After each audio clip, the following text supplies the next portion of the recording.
Item ಯಾವುದೇ ಇರಲಿ try ಮಾಡಿ ಆಚಿ ಚಿಕನ್ ಮಸಾಲಾ. ಜಿಬಿಎ ಅಧಿಕಾರಿಗಳಿಗೆ ಸಚಿವ ಕೃಷ್ಣ ಬೈರೇಗೌಡ ಫುಲ್ ಕ್ಲಾಸ್ ತೆಗೆದುಕೊಂಡಿದ್ದಾರೆ. ಮೊದಲ ಸಭೆಯಲ್ಲೇ ಅಧಿಕಾರಿಗಳನ್ನ ತೀವ್ರ ತರಾಟೆಗೆ ತೆಗೆದುಕೊಂಡಿದ್ದಾರೆ. 5 ನಗರ ಪಾಲಿಕೆ ಅಧಿಕಾರಿಗಳ ಕಾರ್ಯವೈಖರಿ ಬಗ್ಗೆ ಸಚಿವರು ಅಸಮಾಧಾನ ವ್ಯಕ್ತಪಡಿಸಿದ್ದಾರೆ. ಇದುವರೆಗೂ ಆಗಿರುವ ಕಾಮಗಾರಿ ಬಗ್ಗೆ ಸಂಪೂರ್ಣ ಮಾಹಿತಿ ಪಡೆದಿದ್ದಾರೆ. ಈ ಖಾತಾ ಎಷ್ಟು ಆಗಿದೆ, ಎಷ್ಟು ಅರ್ಜಿಗಳು ಬಂದಿವೆ ಅಂತ ವಿವರ ಸಂಗ್ರಹಿಸಿದ್ದಾರೆ. ರಾಜಕಾಲುವೆ ಹೂಳು ಎತ್ತುವ ಬಗ್ಗೆ ಇಂಜಿನಿಯರ್ಗಳಿಗೆ ಕೃಷ್ಣ ಬೈರೇಗೌಡ ತರಾಟೆ ತೆಗೆದುಕೊಂಡಿದ್ದಾರೆ. ಮಳೆ ಬಂದಾಗ ಮೋರಿ ನೀರು ರಸ್ತೆಯಲ್ಲಿ ಹರಿಯುತ್ತೆ, ಈ ಬಗ್ಗೆ ಇದುವರೆಗೆ ಕ್ರಮ ಕೈಗೊಂಡಿಲ್ಲ ಅಂತ ಪ್ರಶ್ನಿಸಿದ್ದಾರೆ. ಯಾಕೆ ಕ್ರಮ ಕೈಗೊಂಡಿಲ್ಲ ಅಂತ ಹೇಳಿ, ಇನ್ನು ರಾಜಕಾಲುವೆ ನೀರು ರಸ್ತೆಗೆ ಬಂದರೆ ಇಂಜಿನಿಯರ್ಗಳ ವಿರುದ್ಧವೇ ಕ್ರಮ ಕೈಗೊಳ್ಳುತ್ತೇನೆ ಅಂತ ಸಚಿವರು ಖಡಕ್ ಎಚ್ಚರಿಕೆ ನೀಡಿದ್ದಾರೆ.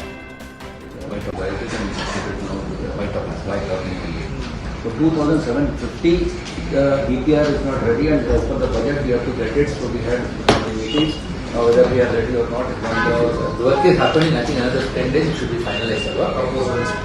DPR finalized after. Yes sir. What is the change now? They were completed. Some DPR ಮಾಡಿದರೆ ಅದಕ್ಕೆ ಹೋಗಿ ಮಾಡಿಸ್ತಾರೆ. Then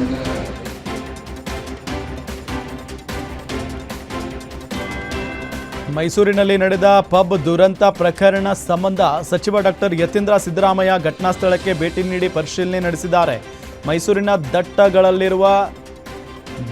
ಗಲ್ಲಿಯಲ್ಲಿರುವ ಫಾಕ್ಸ್ ಡೆನ್ ಪಬ್ನಲ್ಲಿ ನಡೆದ ಘಟನೆ ಹಿನ್ನೆಲೆಯಲ್ಲಿ ಸಚಿವರು ಸ್ಥಳ ಪರಿಶೀಲನೆ ನಡೆಸಿದರು. ಪೊಲೀಸ್ ಅಧಿಕಾರಿಗಳಿಂದ ಘಟನೆಯ ಸಂಪೂರ್ಣ ಮಾಹಿತಿ ಪಡೆದುಕೊಂಡರು. ದುರಂತದ ಬಗ್ಗೆ ಸಮಗ್ರ ತನಿಖೆ ನಡೆಸಿ ತಪ್ಪಿತಸ್ಥರ ವಿರುದ್ಧ ಕಠಿಣ ಕ್ರಮ ಕೈಗೊಳ್ಳುವಂತೆ ಅಧಿಕಾರಿಗಳಿಗೆ ಸೂಚನೆ ನೀಡಿದ್ದಾರೆ. ಸುರಕ್ಷತಾ ಕ್ರಮಗಳ ಬಗ್ಗೆಯೂ ಪರಿಶೀಲನೆ ನಡೆಸಿದ್ರು. ಘಟನೆಗೆ ಕಾರಣ ಏನು, ನಿಯಮ ಉಲ್ಲಂಘನೆಯಾಗಿದೆಯೇ ಎಂಬ ಬಗ್ಗೆ ವರದಿ ನೀಡುವಂತೆ ಪೊಲೀಸ್ ಇಲಾಖೆಗೆ ಸಚಿವರು ಸೂಚಿಸಿದ್ದಾರೆ.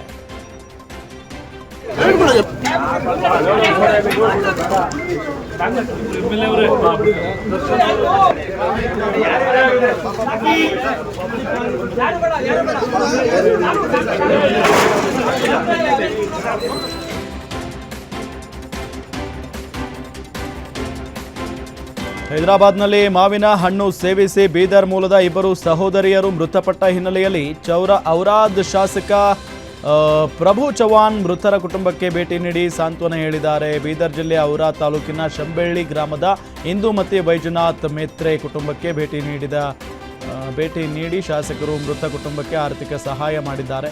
ಉಳಿದ 3 ಸಹೋದರಿಯರನ್ನು ದತ್ತು ಪಡೆದು ಅವರ ಶಿಕ್ಷಣ ಮತ್ತು ಮದುವೆಯ ಸಂಪೂರ್ಣ ಖರ್ಚು ವೆಚ್ಚದ ಹೊಣೆ ಹೊತ್ತಿದ್ದಾರೆ.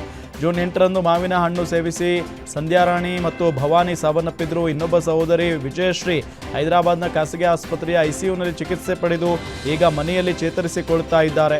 ಮೃತ ಕುಟುಂಬಕ್ಕೆ ಮನೆ ಕಟ್ಟಿಸಿಕೊಡದ ಗ್ರಾಮ ಪಂಚಾಯತ್ ಅಧಿಕಾರಿಗಳ ವಿರುದ್ಧ ಶಾಸಕ ಪ್ರಭು ಚವ್ಹಾಣ್ ಗರಂ ಆಗಿದ್ದಾರೆ. ನಿಮ್ಮ ಗ್ರಾಮಕ್ಕೆ ಇಷ್ಟೊಂದು ಮನೆ ಕೊಟ್ಟಿದ್ದೇನೆ, ಆದರೆ ಇವರಿಗೆ ಯಾಕೆ ಮನೆ ನಿರ್ಮಾಣ ಮಾಡಿಲ್ಲ ಅಂತ ಪ್ರಶ್ನಿಸಿದ್ದಾರೆ. ಹಾಕಿ ಮೇಲೆ ಕಡೆಯಿಂದ ಮಾಡಬೇಕು ಮಾಡ್ತೀವಿ. ಈ ಮನಿ ಮೇಲೆ ಅರ್ಜೆಂಟ್ ಕೊಡ್ತೀವಿ. ಅವು ಇದ್ದಿಲ್ಲ ಅಂದ್ರೆ ಮನೆ ಸಿಕ್ಕಿಲ್ಲ ಹೇಳ್ತಾರೆ. ಪೇಪರ್ ಇದ್ದಿಲ್ಲ ಹೇಳ್ತಾರೆ, ಪೇಪರ್ ರೆಡಿ ಮಾಡಿ ಮನೆ ಕೊಟ್ಬಿಡ್ತೀವಿ. ಎಲ್ಲಿ ಇರ್ರಿ ಹೈದರಾಬಾದ್ ಹೋಗ್ಬೇಡ್ರಿ. ಎಲ್ಲ ನಮ್ಮ ಕಡೆ ಎಲ್ಲ ಕೆಲಸ ಎಲ್ಲಿ ಹೇಗೆ ಇದ್ರು ಅದು ಹೋಗಿರಿ. ಎಲ್ಲ ನಮ್ಗೆ ಹೇಳ್ಬೇಕು. ಯಾಕೆ ಹೇಳಿದ್ರೆ ನಮ್ಗೆ ಯಾಕೆ ಹೇಳ್ತಾರೆ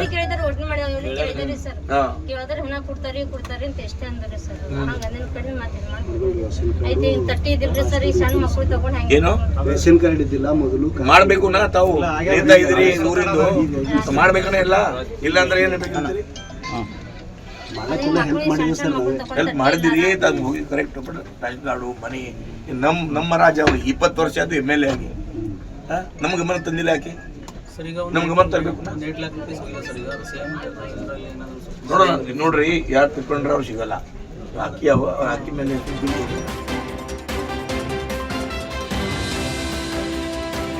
ಯಾದಗಿರಿ ಜಿಲ್ಲೆಯಲ್ಲಿ ಅಕ್ರಮ ಮರಂ ಕ್ವಾರಿ ದಂಧೆ ಎಗ್ಗಿಲ್ಲದೆ ನಡೀತಾ ಇದೆ. 100 ಅಡಿ ಗುಂಡಿಯಾಗಿದ್ದು ಜನವಸತಿ ಸಮೀಪ ಹಾಗೂ ರಸ್ತೆ ಅಕ್ಕಪಕ್ಕದಲ್ಲೇ ಅಕ್ರಮ ಗಣಿಗಾರಿಕೆ ನಡೀತಾ ಇದೆ. ಈ ಮರಂ ಕ್ವಾರಿಗಳು ಜೀವ ಬಲಿಗಾಗಿ ಕಾಯ್ತಾ ಇವೆ.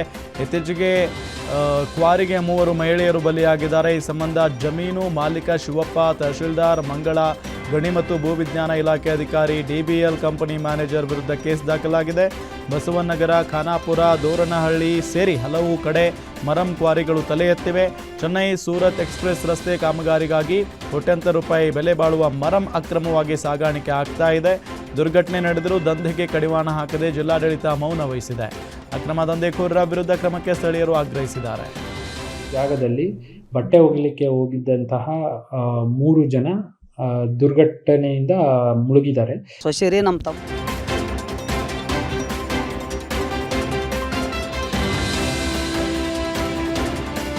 ಮನೆಗಳ್ಳತನ ಪ್ರಕರಣದಲ್ಲಿ ಭಾಗಿಯಾಗಿದ್ದ ಅಂತಾರಾಜ್ಯ ದರೋಡೆಕೋರರನ್ನ ಪೊಲೀಸರು ಬಂಧಿಸಿದ್ದಾರೆ. ಕೆಜಿಎಫ್ನ ಕುಂದರಸನಹಳ್ಳಿ ಗ್ರಾಮದ ಕೆವಿ ಉಮಾಪತಿ ಎಂಬುವವರ ಮನೆ ದರೋಡೆ ಮಾಡಿದ್ದ ಆರೋಪಿ ಕೃಷ್ಣಗಿರಿ ತರುಣ್ನನ್ನ ಬಂಧಿಸಿದ್ದಾರೆ. ಇನ್ನು ಆರೋಪಿಯನ್ನ ವಿಚಾರಣೆ ನಡೆಸಿದಾಗ 8ಕ್ಕೂ ಹೆಚ್ಚು ದರೋಡೆ ಪ್ರಕರಣದಲ್ಲಿ ಭಾಗಿಯಾಗಿರುವುದಾಗಿ ಒಪ್ಪಿಕೊಂಡಿದ್ದಾನೆ. ಬಂಧಿತನಿಂದ 38 ಗ್ರಾಂ ಚಿನ್ನ, 578 ಗ್ರಾಂ ಬೆಳ್ಳಿ, ಒಂದು ಬೈಕ್ ವಶಕ್ಕೆ ಪಡೆದುಕೊಂಡಿದ್ದಾರೆ. ಈ ಪ್ರಕರಣವು ಕಾಮಸಮುದ್ರ ಪೊಲೀಸ್ ಠಾಣೆಯಲ್ಲಿ ದಾಖಲಾಗಿತ್ತು.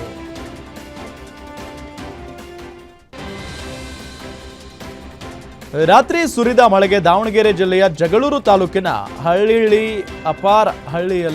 ಅಪಾರ ಪ್ರಮಾಣದ ಹಾನಿ ಉಂಟಾಗಿದೆ. ಅಡಿಕೆ, ಪಪ್ಪಾಯಿ ಸೇರಿದಂತೆ ಅಪಾರ ಪ್ರಮಾಣದ ಹಾನಿ ಆಗಿದೆ. 10ಕ್ಕೂ ಹೆಚ್ಚು ರೈತರ ಅಡಿಕೆ ಮತ್ತು ಪಪ್ಪಾಯ ಗಿಡಗಳು ಧರೆಗುರುಳಿವೆ. ಇನ್ನು ರೈತರು ಹಾನಿಯಾದ ಸ್ಥಳಕ್ಕೆ ಅಧಿಕಾರಿಗಳು ಭೇಟಿ ನೀಡಿ ಪರಿಶೀಲನೆ ಮಾಡಿ ಪರಿಹಾರ ನೀಡುವಂತೆ ಮನವಿ ಮಾಡಿದ್ದಾರೆ. ಪರಿಹಾರ ಸಿಗದೇ ಇದ್ದರೆ ನಮ್ಮ ಬದುಕು ಮತ್ತು ಕುಟುಂಬ ಬೀದಿಗೆ ಬೀಳುತ್ತೆ ಅಂತ ರೈತರು ಮನವಿ ಮಾಡಿಕೊಂಡಿದ್ದಾರೆ.